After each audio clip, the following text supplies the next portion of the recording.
My wife left me during her cancer treatment to beat me to it because she thought I'd walk out on her first, and now that I've finally rebuilt my life, she's begging for us to start over. I met my wife, I'll call her Anna, during our first year of university. We dated all throughout university and got married right after her graduation.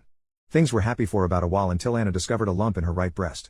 I encouraged her to have it checked out. She was reluctant to do so, but ultimately did because breast cancer runs in her family. And sure enough, that's what she had. The good news, if it can be considered good news, was that the breast cancer she had was extremely treatable with chemo and radiation. Based on her family history, her doctor also recommended a double mastectomy for her. This put Anna in a really dark place. I suggested she go to therapy, but she outright refused and said she never wanted to hear me suggest that again. So I did my best to be encouraging and supportive to her. I took time off work to be at every appointment with her. I took on 100% of the household chores both inside and out. I did all of the shopping. I drove Anna everywhere she wanted to go. I planned out special dates for us. I gave her an hour-long foot massage every night. I literally did whatever I could to help. About 6 weeks into her treatment, Anna brought up the idea of going to stay with her sister Sarah for a week. This honestly relieved me as I was burning the candle at both ends trying to accomplish everything, and I thought some time apart would help the both of us. 2 nights into her stay with Sarah, Anna called me and said she wanted a divorce. She said she had read a lot about men who abandon their wives when their wives get sick, and that she was determined to leave me before I could leave her. I can't put into words how much this crushed me. I loved my wife. She was my everything. I begged her to reconsider. I told her I had never thought of leaving her, not even once. I asked her again to go to therapy, but she refused again. I asked her to go to couples therapy with me. She wouldn't. I asked her what I could do to convince her I wanted to stay. She said there was nothing, that I am a man and therefore I would leave. End of story. It took about a year because of where we lived, but eventually everything was finalized. I ended up selling the house and splitting the proceeds between me and my now ex-wife. I didn't want to stay in that town anymore, so I put in a transfer request at my job and ended up moving to a town about 2 hours away. For the past couple of years, I've been focusing on myself more. I got a dog. I've been on a few dates but nothing serious. I picked up hiking as a hobby and started gardening. But out of the blue, Anna called me 3 weeks ago. She said she'd been in town on a trip with friends and saw me, and all of her old feelings rushed right back to her. She said she was sick and out of her mind at the time, and that I couldn't hold her words or her actions against her.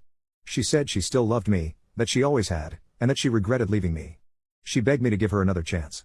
I'm so confused. If I'm being honest, I still love Anna, but I'm no longer in love with her, if that makes sense. She broke my heart. I was devastated when she ended things. It took me a long time to get my head on right. But I also know she really was in a bad place because of the cancer. Do I owe it to her and what we had to hear her out? I'm scared that if we reconnect, I'll always feel like she'll have one foot out the door. But maybe that's unfair? I don't know what to do. Should I give her another chance like she wants? Relevant comment. I never recommend couples getting back together unless the issues that drove them apart are fixed. Cancer was not the problem. Lack of communication, trust and a willingness to compromise was, on her end. She made unilateral decisions without caring how it affected you. She refused therapy. The way you're writing this, it's still all about what she wants. Which sounds like the dynamic that destroyed your marriage. So what changed? I wouldn't do it. But if you want to open the door, you need to start with brutally honest couples therapy, and her active and honest participation is non-negotiable and a deal-breaker otherwise. Have the therapy to hash out and bury the past, and see if dating is an eventual possibility. You guys need to start from scratch. And it's okay if you try it and you can't move on like she expects you to. She hurt you, regardless of her motivations. Sometimes you can't undo things. Update 4 days later. Firstly, I'd like to say thank you to everyone who left comments on my original post. I now know what people mean when they say RIP my inbox. Many of you suggested I reach out to my ex-wife Anna for an in-person conversation. The overwhelming consensus was that meeting her in person would tell me all I needed to know. And you were right. That seemed reasonable to me. I texted her and she jumped at the chance to meet up, and we did so yesterday after I was done work. I chose to ask her to meet at a local coffee shop. Maybe it sounds bad, but I didn't want to meet her at my house or anywhere private just in case. Anyway, Anna was already there when I got there. She got up and hugged me. I let her, but didn't really hug her back. Then we sat down. I asked her to remain quiet while I talked and then I told her everything. I'm gonna sum it up here because I honestly don't remember everything I said. I think I talked for like 10 minutes solid while she just sat there and teared up. But I told her things like how much she had devastated me. I told her that I would have stuck with her through thick and thin, no matter what. I told her that I loved her, and that hadn't changed after her diagnosis or treatment plan. I told her that I was broken after she initiated the divorce. I told her how hard it was for me to pull myself back together. A lot of you pointed out that if Anna and I got back together, I should be worried about what she would do the next time she got sick, or if I got sick. And you were right. So I told her that too. And she got mad and interrupted me at that point. She said I was being unfair. That I wasn't taking into consideration her mental health at the time.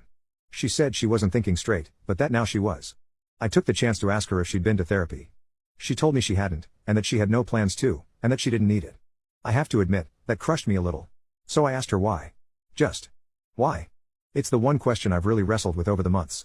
And she said that she'd gone looking for support groups and found a lot of women who had stories about their partners leaving. She even mentioned Reddit, funnily enough. She said she talked it through with her sister Sarah. Anna said that Sarah, to her credit, had tried to dissuade her from divorcing me. But that between social media and some of Anna's friends, Anna felt like she had to go through with it to be seen as a strong woman. That is word for word what she said to me. I don't remember anything else exactly, but I will never forget that. She broke my heart and threw away our relationship because somehow in her mind that translated to being a strong woman. She then started trying to tell me we could get back together again, but at that point I just told her flat out that wasn't happening. What it comes down to for me is that I just can't trust her. I would always be worrying about the same thing happening again. She cried a lot and tried convincing me for a little while. When I got up to leave, she threw her iced coffee in my face and stormed out. So yeah. We're definitely not getting back together. I have the closure I always wanted. I wish it felt better.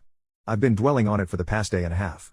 I keep wondering if there's something I could have done better, some way I could have saved our relationship. But I know there's not. I've blocked her number and I kind of hope I never hear from her again.